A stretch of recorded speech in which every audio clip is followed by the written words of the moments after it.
সকালবেলা উঠে আমি জাস্ট ব্রেকফাস্ট করতে বসলাম। দেখো আমার বাড়িতে কতগুলো আত্মীয় এসছে, তোমরাই দেখে নাও।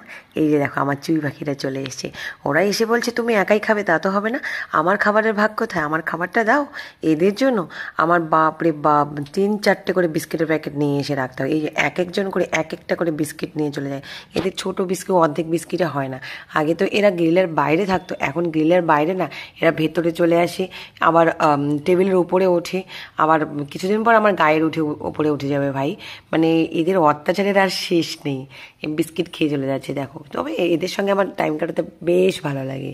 আর এদিকে আমার বর নিয়ে এসছে আমার জন্য এই ছোটো আলুগুলো। এই আলুগুলো আমার খুব ফেভারিট, খেতে খুব ভালো লাগে আমার। আর আমি বানিয়েছি মাছের ঝোল মার জন্য, আর আমাদের জন্য চিকেন। আর এখানে ভাত আমাদের হয়ে গেছে, আর পুরকুমড়োর তরকারি করেছি। আর এদিকে দেখো মায়ের নেশা দেখো, মা কিন্তু এই মোবাইলগুলো ইউজ করতে পারতো না, এখন কি হারে মোবাইল দেখে তোমরা ভাবতে পারবে না।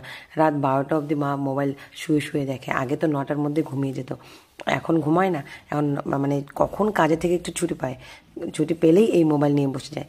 আর এই দেখে দেখো আমার রান্না হয়ে গেছে, আমি একটু খেয়ে নিলাম। আমার চিকেন দিয়ে খেতে খুব ভালো লাগে, আর আমি চিকেন দিয়ে ভাত খাচ্ছি, কারণ আর কোনো মাছের ঝোলও নিইনি, আর পুরকুমড়োর তরকারিও নিইনি। তো আমার আর সাথে নিয়েছি একটা লঙ্কা। এই লঙ্কাটা কিন্তু খুব ঝাল। এই লঙ্কাটা তোমরা নাম কি জানো? এই লঙ্কাটার নাম কিন্তু খুব সুন্দর নাম আছে।